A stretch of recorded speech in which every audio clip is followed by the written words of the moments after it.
அம்பானி நானாகிறேன். இந்த இன்ப மகாராஜ பெற்ற புது ரோஜ எலிசபெத் ராணியின் பேத்தியே.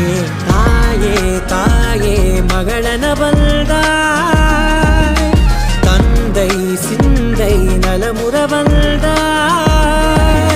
நீயே லோகம் என்று ஆனாய் பெண்ணே, என்னை ஆளும் தெய்வம் நீதான் கண்ணே. பெற்றது நானா இல்லை உன் மகனே நானம்மா. தாயே தாயே மகளன வந்தாய், தந்தை சிந்தை நலமுற வந்தாய்.